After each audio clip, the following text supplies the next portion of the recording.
Hello dear students, आप सभी का वेलकम है। हम क्लास 12 का फिजिक्स पढ़ रहे हैं और उसमें जो करंट इलेक्ट्रिसिटी वाला चैप्टर है वो पढ़ रहे थे। और यहाँ पे कॉम्बिनेशन ऑफ रेजिस्टेंस का एक क्वेश्चन दिया हुआ है और उसी के जो प्रिंसिपल है उसको अप्लाई करके हमें इसको सॉल्व करना है। तो देखिए, ये कॉम्प्लिकेटेड सर्किट है, तो यहाँ आपको पहले देखना पड़ेगा कि कौन से रेजिस्टेंस सीरीज और पैरेलल में है। तो फिलहाल आपको इसमें कोई भी सीरीज और पैरेलल में ईजिली नहीं दिखेगा। तो ऐसे सर्किट्स में हम क्या करते हैं, हम देखते हैं क्या इन सर्किट में किसी तरह की सिमेट्री है क्या। हमने पढ़ रखा है दो तरह की सिमेट्रिक सर्किट होते हैं, एक मिरर सिमेट्रिक सर्किट और एक फोल्डिंग सिमेट्रिक सर्किट। और इसके बारे में मैंने पहले की वीडियो में बता रखा है। अगर आपको नहीं मालूम है तो मैं डिस्क्रिप्शन में लिंक दूंगा, आप वो जाके आप देख लेना वो वीडियो। तो वो कॉन्सेप्ट भी हम यूज करके यहाँ पे इसको सॉल्व करेंगे। तो देखिए, यहाँ पे हमें एक मिरर सिमेट्री दिख रही है। यदि ये देखिए, ये जो सर्किट है सारे रेजिस्टेंस की वैल्यू इसमें सेम है, आर दिया हुआ है और ये एक हेक्सागोन के शेप में बन रहा है। ये टर्मिनल ए और टर्मिनल बी है। तो टर्मिनल ए और बी के अक्रॉस हमें इक्विवेलेंट रेजिस्टेंस निकालना है इस सर्किट में। और C D E F G H, ये हमने इसके कॉर्नर्स के नाम दे दिए हैं। तो यदि डी और जी इसके अक्रॉस अगर एक लाइन खींचें इस तरीके से, इसके अक्रॉस अगर मैं एक लाइन खींचता हूं तो ये एक सिमेट्री वाली लाइन हो जाएगी और ये इसको सर्किट को दो पार्ट में इक्वल सर्किट में डिवाइड कर देगी। अब इसका लेफ्ट साइड और राइट साइड देखिए, दोनों सिमिलर सर्किट आपको दिखेंगे और ये जो है एक दूसरे की मिरर इमेज बन रहे हैं यहाँ पे। तो ये जो R है इसका मिरर इमेज है, इसका मिरर इमेज ये है, इसका मिरर इमेज ये है और इसका मिरर इमेज ये है। तो देखिए, सिमिलर सर्किट है दोनों लेफ्ट हैंड और राइट हैंड साइड। तो यहाँ हम सिमेट्री का कॉन्सेप्ट अप्लाई करते हैं। तो जिस लाइन जो एक्सिस ऑफ सिमेट्री है यहाँ पे, इस लाइन में हर एक जो पॉइंट है वो सेम पोटेंशियल का होता है जब भी इस तरह का नेटवर्क होगा। तो मतलब ये पॉइंट D, ये पॉइंट O और ये पॉइंट G है, ठीक है। ये वाला नीचे वाला पॉइंट G है।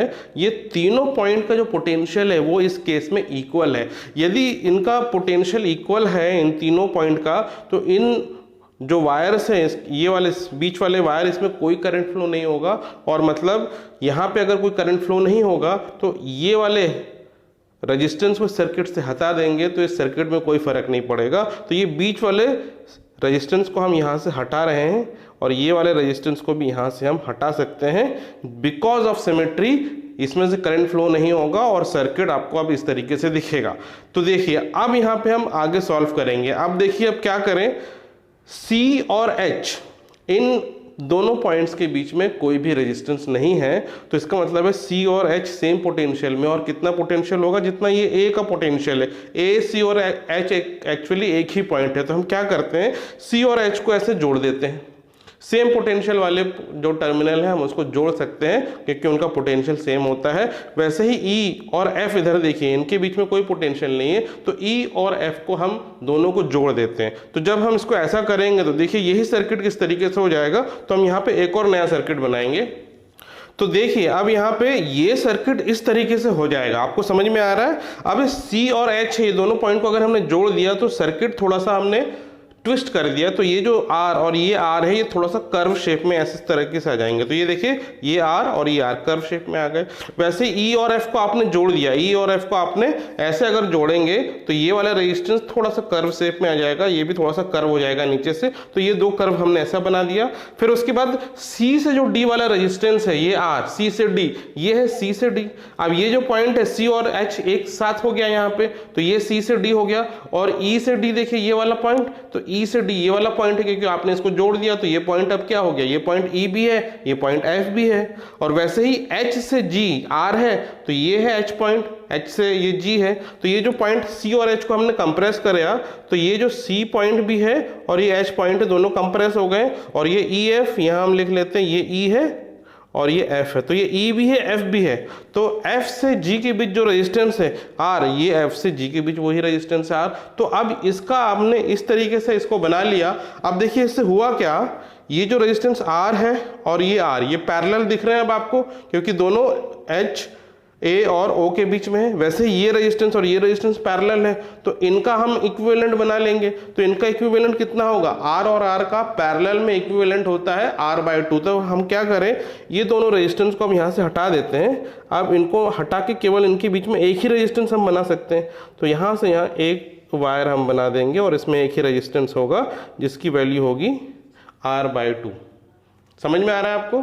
देखिए अब यही चीज आपको करनी है इधर भी देखिए O और F के बीच में R और R ये पैरेलल है, तो इनका इक्विवेलेंट R/2 हो जाएगा। तो अब ये दोनों रेजिस्टेंस को हटा के अब यहाँ O से इधर एक रेजिस्टेंस हम लगा देंगे और इसकी कितनी वैल्यू होगी, इसकी भी वैल्यू होगी R/2। अब देखिए अब इस सर्किट में क्या हुआ, ये R और ये R सीरीज में है, ये R और ये R भी सीरीज में है और ये R/2 सीरीज में है। तो यहाँ पे अब आपको 3 ब्रांचेस बनानी है A और B के बीच, और वो सीरीज में जो रेजिस्टेंस है उसको हम ऐड कर देंगे। तो देखिए अब हम क्या करते हैं, ये फिर से मैं बना रहा हूं, ये A है, यहां से एक ब्रांच ये वाली ये बना रहा हूं इस तरीके से ऊपर से होते हुए। अब यहां पे मैं एक ही रेजिस्टेंस दिखा रहा हूं, ठीक है, ये A है और ये है पॉइंट B। अब ये ऊपर वाली ब्रांच में R+R हो गया 2R, तो यहां हम लिख सकते हैं 2R। ये वाली ब्रांच में R/2 दोनों ही ऐड हो जाएंगे, तो इसकी वैल्यू कितनी हो जाएगी, ये हो जाएंगे सिंपली R, तो यहां मैं लिख देता हूं R। और ये R और R ये भी ऐड हो जाएगा और ये कितना हो जाएगा 2R हो जाएगा। तो अब देखिए यहाँ पे हमको 3 रेजिस्टेंस मिल रहे हैं, 2R, R और 2R दोनों ही पैरेलल हैं, तीनों ही पैरेलल है। तो अब इनका बस इक्विवेलेंट निकाल लीजिए, तो वही इस सर्किट का इक्विवेलेंट रेजिस्टेंस होगा। तो अब इसका इक्विवेलेंट क्या होगा, 1/R equivalent is equal to 1/2R plus 1/R plus 1/2R। इनका एलसीएम 2R होगा, फिर यहाँ हो गया 1 प्लस 2 प्लस 1, तो ये हो गया 4/2R और ये कट जाएगा 4 और 2, तो ये आएगा 2/R। तो ये 1/R इक्विवेलेंट है 2/R, तो इसका मतलब होगा R equivalent is equal to R/2। तो ये टोटल सर्किट का इक्विवेलेंट जो रेजिस्टेंस होगा वो होगा R/2।